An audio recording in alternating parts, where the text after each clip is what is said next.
سلام، من برگشتم با یه ویدیو دیگه از روخانی از کتاب محاط در محیط خانم آزاده شاهچراغی و آقای بندرآباد.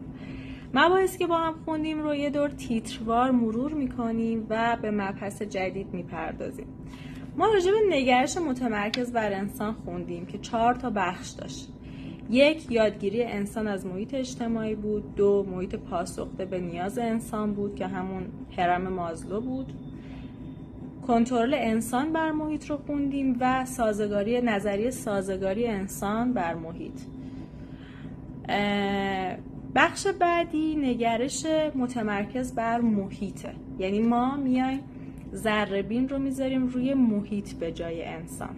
خب به نگرش متمرکز بر محیط میرسیم که در واقع نظریه حفاظت از محیط زیست رو در بر داره. میگه با گسترش آسیب‌های محیطی و آگاه شدن جوامع از آثار تخریب محیط و به ویژه کره زمین در سالهای اخیر، محققان زیادی در مورد رابطه روانشناسی محیطی و آلودگی‌های زیست محیطی، آلودگی منابع طبیعی، رودخانه‌ها، آب‌ها، خاک، هوا و همچنین پیش آمد مسئله تغییرات اقلیمی در کره زمین پرداختند.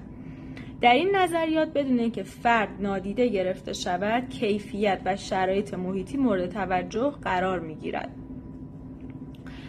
مثلا استوکلوز انسان و محیط از نظر ابزاری و از دیدگاه معنوی می‌پردازد و یا روزاک تأثیر بین انسان و محیط از نظر ابزاری و از دیدگاه معنوی می‌پردازد و یا روزاک تأثیر علم روانشناسی بر حفظ محیط زیست را بررسی می‌کند.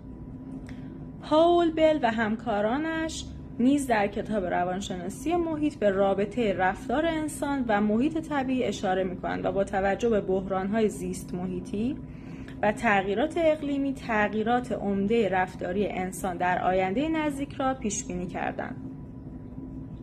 آنها عقیده دارند بیشتر رفتارهای محیطی مخرب می توانند تحت عنوان دامهای اجتماعی مفهوم پردازی شوند، به آن معنی که به طور کل منافع شخصی در کوتاه مدت با نیازهای اجتماعی بلند مدت تضاد پیدا می کند. دام اجتماعی به جریانی اشاره می کند که طی آن افراد یا گروه‌های اجتماعی در دام مشوق‌های زودگذر گرفتار می شوند که هزینه‌های بلند مدت و تصاعدی را به دنبال. حالا مثالش رو میاد میزنه که یه مقدار قابل لمس‌تر باشه این توضیح. گفته که به عنوان مثال ایجاد زباله و خرید کالاهای مصرفی که به لحاظ صرفه‌جویی در مصرف انرژی مناسب نیستند، رفتارهایی است که در واقع راحتی فردی دارد ولی با نیازهای اجتماعی بلند مدت در تضاد بوده و مخرب محیط زیست است. حالا اومد دوباره برگشته به دام اجتماعی که چیه؟ میگه مفهوم دام اجتماعی مفاهیم دیگری همچون دوراهی همگانی و دوراهی اجتماعی را نیز مشخص کردند، بدان معنی که بین منافع شخصی و جمعی دوراهی وجود دارد. محققان نظریات گوناگونی در ارتباط با این مفاهیم را مطرح کردند. یک جدولی رو ما در این کتاب می‌بینیم که من جدول خیلی دوست دارم. کتاب محاط در محیط هم جدول خیلی زیاد داره، جدول و چارت و دیاگرام و اینها، و خب به نظر من خیلی توی یک کتاب این در واقع شکل‌ها، چیزهایی که باعث میشه بتونه آدم تحلیل کنه و بهتر تو خاطر آدم بمونه، خیلی به یادگیری کمک میکنه. یه جدولی داره که نظریه‌های مطرح شده مرتبط با دام اجتماعی و دوراهی اجتماعی رو مطرح کرده که حالا نظریه پردازای مختلف اومدن نظریه‌های خودشون رو گفتن و حالا کلیدی ترین جملهش رو هم توی این جدول نوشته.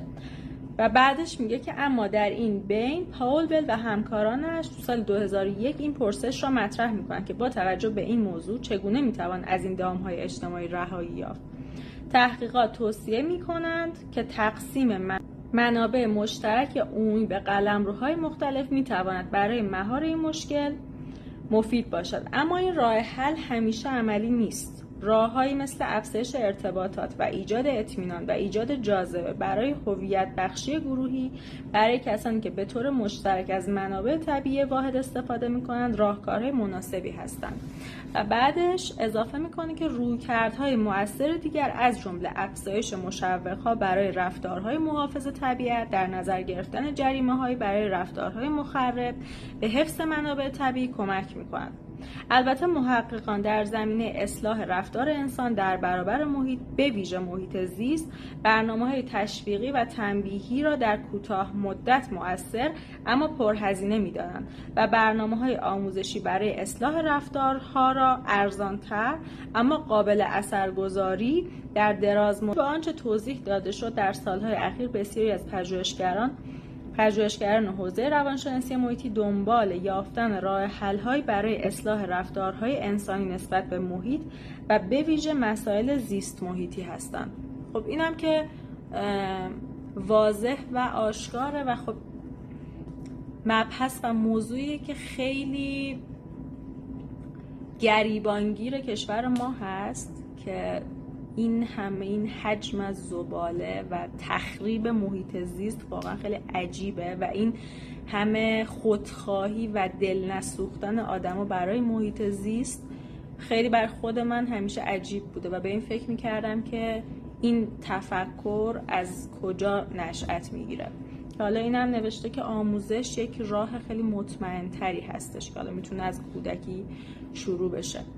و خب 2 تا عکس توی صفحه 39 این کتاب گذاشته شده که یکیش منطقه محافظت شده پارک ملی گلستانه و بعدیش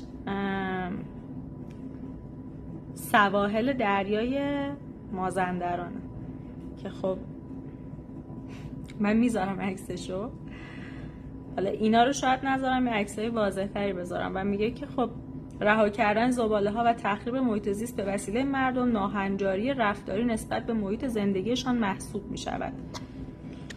و که میگه راحتی، اینجاش خیلی جالبه، میگه راحتی فردی با منافع اجتماعی در تضاد هست و به تعبیر بل و همکارانش دامهای اجتماعی پدید می آورد.